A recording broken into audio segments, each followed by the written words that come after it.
that Stephanie White is in fact trying to turn the Indiana Fever into last year's Connecticut Sun. Stephanie White let it slip. She said she wanted to, let Caitlin be Caitlin. And it is very clear her offensive philosophy. It is very clear what Stephanie White is trying to... When Stephanie White stepped back into Gainbridge Fieldhouse as head coach of the Indiana Fever, it seemed like fate. An Indiana native, a standout from Purdue, and the very coach who once guided the franchise to the 2015 WNBA Finals. What could possibly stand in her way? Stephanie White and Christy Sides. It's hard to believe we're even bringing up Christy Sides' name, but that's where we are. Why? Because we got Fever fans that are missing her. Last Christy Sides was let go, and we thought we were sold a bill of goods that Stephanie White was going to... The hiring drew widespread applause. Fans rejoiced. Analysts hailed it as a savvy move, and even the harshest skeptics gave their reluctant nods. White seemed the ideal fit for a Fever squad that had just secured the most anticipated rookie in WNBA history. It is very, very clear what Stephanie White is trying to do with this team. And what she's trying to do with this team is she wants them to turn into she wants them to be old WNBA. She wants them to be old WNBA. And she wants the team to be what she had success with in Connecticut. She doesn't want this team playing fast. Yet here we are. The honeymoon is undeniably over. What once promised to be a dream has unraveled into a full-blown nightmare, and Fever fans are voicing their frustration with a volume that could drown out a buzzer-beater celebration. Conversation. One that we don't really want to talk about. The question is, what are we going to do about Stephanie White? A lot of you were screaming, get rid of Christy Sides. For Stephanie White, you were happy, you were excited, you were stoked. But I think Stephanie White has a lot to do. Let's get to what truly broke the camel's back, the Dana Bonner debacle. They brought in this two-time WNBA champion, a seasoned veteran meant to be the missing piece. Bonner was expected to offer leadership, championship pedigree, and a calming influence for a young squad centered around Caitlin Clark.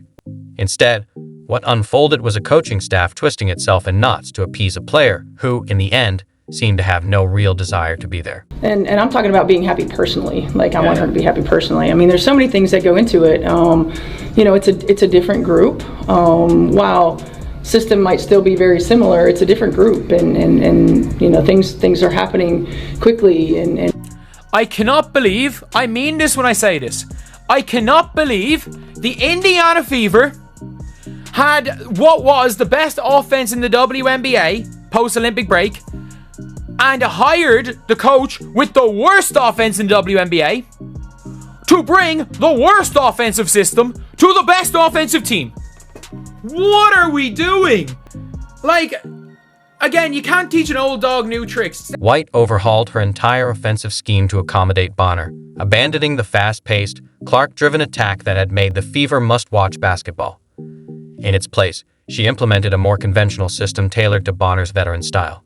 The outcome? An unmitigated disaster. Bonner started only 3 of her 9 games, managed a paltry 7.1 points per contest, and then disappeared for personal reasons before ultimately asking to be released. To hire an NBA coach like Mark Jackson, and I became the Leo DiCaprio meme holding the beer and the cigarette pointing at the TV, because when Christy Sides got fired last year, I said, hire Mark Jackson or Larry Bird. You need a National Basketball Association male coach in there that doesn't give a rip what any of these other women in this league think. Doesn't have a connection to them, none of that, but has a connection to Indiana, obviously a deep-seated one. Both have coached. Both have done well. Larry's getting long in the tooth. I get it, but he could probably do it for a couple of years. My point was a couple of years, similar style to Caitlin Clark's play, and get her into the over the hump of the trials and tribulations of being... If you're enjoying this, please subscribe, but here's where things get truly ugly. Stephanie White is now saddled with an offensive system that doesn't revolve around Caitlin Clark, the very player meant to be the franchise cornerstone. This is the generational talent who sells out arenas and breaks TV ratings records. Yet she's being forced to operate in a scheme built for someone who quit on the team. The numbers tell a story that should worry every Fever fan. Clark is averaging a respectable 18.2 points and 8.9 assists per game this season. Solid, but nowhere near the MVP caliber dominance everyone expected. Even more concerning is what we're seeing on the court. Clark, who made her mark in college by taking over games with her deep shooting and elite court vision, is now being asked to be a facilitator first and a scorer second. Stephanie White has ruined, flat out ruined this once great, electrifying, must-see TV Indiana Fever offense. There's no more excuses. It is what it is. Now, it doesn't work. She has broken this offense. I don't know if this is a sabotage job. I don't know what's going on. I don't understand how we went from literally the fastest offense to the slowest to second slowest team in the league. I don't understand how we get 2 fast break points in a game. I don't understand how we have 11 fast break points. This isn't the Caitlin Clark we all know, the unstoppable force who could drag teams to victory with logo-range threes and jaw-dropping passes. Instead, we're witnessing a restrained version of her brilliance. A superstar forced to adapt to a system rather than having one built around her. Former WNBA executive Len Dunn didn't hold back when she criticized White for stifling Clark's game, pointing out that the coach and her star seem to view basketball through completely different lenses. When seasoned minds with decades in the sport start questioning your philosophy, it's a clear signal that something needs to change. Pace is too slow. They're doing set play. They're walking up the court. Last year, if you remember, Christie had them running up and down the court. I was one of those people last year in the beginning of the season. I said, Christie Sides got to go. I didn't like the way she managed the game. But when she made it to the playoffs, I thought she deserves another shot with new personnel. I think this team might be better with this skill, with this team, these skilled players, and Christie Sides. Because this was meant to be Caitlin Clark's MVP season. She opened as the betting favorite, and expectations were sky high. Instead, she's struggled to stay healthy, dealing with quad strains and groin injuries that have already cost her 6 games. Remarkable for a player who never missed a game in college. The timing is odd, the frequency alarming, and the pattern hard to ignore. Her latest injury came with just 12 seconds left in a game the Fever had already won. Why was she even on the court? That's on the coach, and it directly led to Clark getting hurt. Even more concerning is White's response. Asked about the injury, she admitted she found out late and insisted she stays in her lane on medical issues.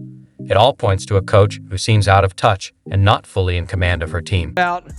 Well, was this whole thing mismanaged from the get-go? And I'm talking about the original quad injury, right? Never mind the Stephanie White's style of play. That's clearly not fitting with the personnel. That's not working. So, a byproduct of Stephanie White's latest shortcomings, and yeah, they won the game last night, but they almost blew it in the fourth quarter, just like they blew the game against the Sparks the night before in the fourth quarter. The Fever should have 2 straight victories right now, easily. Actually, 3, because they beat the Storm. They should be on a 3-game... For the tech that she got. I think it was pretty obvious that stuff was brewing, right? When the officials don't get control of the ball game, when they allow that stuff to happen, and it's been happening all season long. All season long. It's not just this game. It's been happening all season long.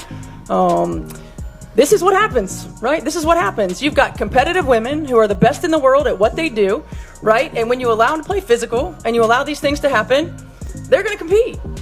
And they're going to have their teammates' backs. It's exactly what you expect, right? Out of